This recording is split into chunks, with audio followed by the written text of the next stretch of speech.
미카엘과 그의 사제들 교회 166번째 설교를 시작하겠습니다. 이 설교는 일주일에 약 1회가 주어지며 하나님의 말씀을 깨달아 다른 사람에게 전할 때에 제대로 전하는 것을 목표로 하고 있습니다. 하나님의 말씀이 주어질 때 열심히 공부해서 목표를 이루시기 바랍니다. 요한복음 4장 20절로 24절까지 봅니다. 우리 조상들은 이 산에서 예배하였는데 당신들의 말은 예배할 곳이 예루살렘에 있다 하도이다. 예수께서 가라사대 여자여 내 말을 믿으라. 이 산에서도 말고 예루살렘에서도 말고 너희가 아버지께 예배할 때가 이르리라. 너희는 알지 못하는 것을 예배하고 우리는 아는 것을 예배하노니 이는 구원이 유대인에게서 남이니라.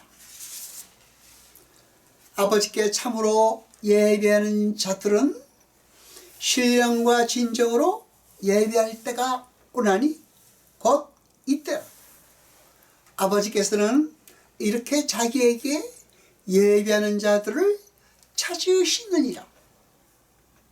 하나님은 영이시니 예배하는 자가 신령과 진정으로 예배할지니라. 아멘. 여러분, 우리는 주님께서 반드시 사마리아로 가셔야만 했다는 그 구절을 통해서 예수님께서는 꼭 만나야 할 당신의 백성이 사마리아에 있었던 것을 알 수가 있습니다. 성경을 보면 예수님께서 사마리아로 가셔서 우물가에 이르러 한 여인을 만나서 말씀하시는 장면이 나옵니다. 그렇죠? 그러다가 예수님께서 그 여인이 원한다면 영원히 목마르지 않는 생수를 주실 수 있다고 하니까 그 여인이 뭐라고 말합니까? 그 여인이 그 생수를 달라고 말합니다. 물 길러 오지 않아도 되게 말입니다. 그렇죠? 그런데 예수님께서 영원한 생수의 이야기를 하시다가 갑자기 내 남편을 데리고 오라 라고 말씀하십니다. 그러니까 그 여인은 무엇이라고 말합니까? 나는 남편이 없나이다 라고 말했습니다. 그러니까 예수님께서 말씀하셨습니다. 내 말이 옳도다. 내가 남편이 5이 있었으나 지금 있는 사람도 내 남편이 아니니라 하셨습니다. 그렇죠? 그러니까 예수님께서 말씀하신 남편은 다른 의미의 남편인 것입니다. 맞죠? 여러분, 하나님의 복을 상실한 모든 인간들은 못 모릅니다. 인간은 원래 하나님을 의지하며 살도록 지어졌기 때문에 하나님이 떠나버린 그 빈자리는 늘 목마름으로 남게 되는 것입니다. 하나님은 왜 떠나셨습니까? 우리가 범죄해서요. 그렇죠? 그건 다 알고 계시죠? 그러므로 여러분, 우리는 목마릅니다. 우리는 그 무엇이 모자람을 느낍니다. 그래서 우리는 항상 그 무엇인가를 갈구합니다. 그렇죠? 다 그렇습니다. 나만 그런 것이 아닙니다. 당신도 마찬가지입니다. 그렇죠? 우리는 왜 하나님께서 왜 인간들에게 그 목마름이라는 것을 남겨두셨는가에 대해서 생각해 보아야 합니다. 이사야서 49장 14절로 15절까지 봅니다. 오직 시온이 이르기를 여호와께서 나를 버리시며 나를 잊으셨다 하였거니와 여인이 어찌 그 젖먹는 자식을 잊겠으며 자기 태에서 난 아들을 긍휼히 여기지 않겠느냐. 그들은 혹시 잊을지라도 나는 너를 잊지 아니할 것이라. 아멘. 여러분, 하나님께서는 무엇이라고 말씀하십니까? 여인이 그 젖먹는 자식을 잊을지라도 나는 너를 잊지 아니할 것이라. 아멘. 여러분, 우리는 일주일마다 교회에 가서 예배를 드립니다. 그렇죠? 그리고 우리는 예배라고 하면 기독교의 형식적인 예배 의식만을 떠올립니다. 그렇죠? 그러나 아닙니다. 그런 게 아닙니다. 이 세상의 모든 인간들은 다 예배하며 사는 것입니다. 예배는 무엇입니까? 예배는 내가 가장 가치 있다고 생각하는 것을 그의 삶의 중심에 올려놓는 것을 말하는 것입니다. 심지어는 무신론자들도 자신을 가장 가치 있는 자리에 올려놓고 있습니다. 그건 자기 자신을 예배하는 것입니다. 모든 종교들도 결국에는 자신을 예배하는 것에 불과하다는 것을 우리는 어렵지 않게 확인할 수 있습니다. 타락한 인간들이 각기 자기의 원하는 바를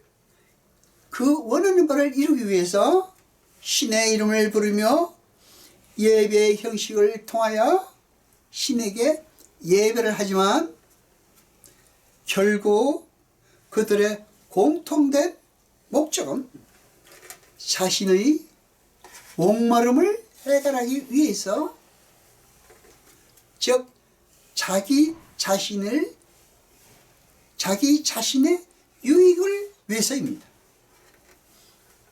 그래서 자기에게 그 무엇인 것을 해주기를 바라는 것입니다. 여러분, 우상이라는 것의 전제가 무엇입니까? 자기를 위하여 만들어낸 것은 모두 우상입니다. 모든 인간은 자신의 욕망과 욕심을 위해 무엇인가에 예배를 하는 자들인 것입니다. 다 그렇습니다. 모든 인간은 예배하는 것입니다. 그러나 그들은 우상을 숭배하는 자들입니다. 그러니까 우상은 무엇이라고 했죠? 그렇습니다. 자기 자신을 위한 것은 그 어떤 것일지라도 그건 우상입니다. 그렇죠? 그래서 사도 바울은 우상 숭배를 탐심이라고 정의를 내립니다. 그러니까 자신의 유익을 위해 절대자의 힘을 이용하려는 모든 사람들의 행위는 우상에게 예배하는 행위인 것입니다. 여러분, 원래 우리 인간들은 하나님을 가장 가치 있는 자리에 올려드리고 그분께 전적으로 순종하며 의뢰하며 그분의 영광을 드러내고 그분께 찬양하는 자로, 즉 예배하는 자로 지어진 것입니다. 그것이 우리 인간의 창조 목적입니다. 그러나 하나님을 따른 인간들은 행복할 수 있는 방법만 안다면 자신들의 힘으로 할 수 있을 것이라고 생각했습니다. 그래서 감히 하나님께 우리에게 이 세상을 사는 방법을 제시해 주면 우리가 한번 해보겠다고 대든 것입니다. 그때 하나님께서는 율법을 주십니다. 그러나 율법은 인간들을 구원하기는커녕 그들의 죄인됨을 드러내고 말았습니다. 그 누구도 그 율법을 지킬 수 없었습니다. 여러분, 창세기 3장 말미에서 하나님은 아담에게 흙을 경작하도록 명령하고 계십니다. 그런데 그 흙을 묘사하는 형용사가 근본된 이라는 단어입니다. 그러니까 아담이 경작해야 할 땅은 흙은 흙인데 아담의 근본된 흙이라는 말입니다. 여러분, 아벨과 가인의 이야기는 많이 들어보셨습니다. 그렇죠? 거기에서 하나님께서는 아벨의 제사만 받으시고 가인의 제사는 받지 않으셨다는 이야기입니다. 그렇죠? 하나님은 가인과 아벨의 이야기를 통해서 예배에 대하여 정의하고 계신 것입니다. 하나님께서 연락하신 아벨의 제사를 그냥 제사라고 하지 않고 아벨과 그의 제사라고 표현했습니다. 그러니까 여러분의 제사는 여러분과 여러분의 제사입니다. 그 말이 그 말인 것 같지만 그렇지 않습니다. 여러분이 드리는 제사는 여러분과 여러분이 드린 제사, 여러분이 먼저인 것입니다.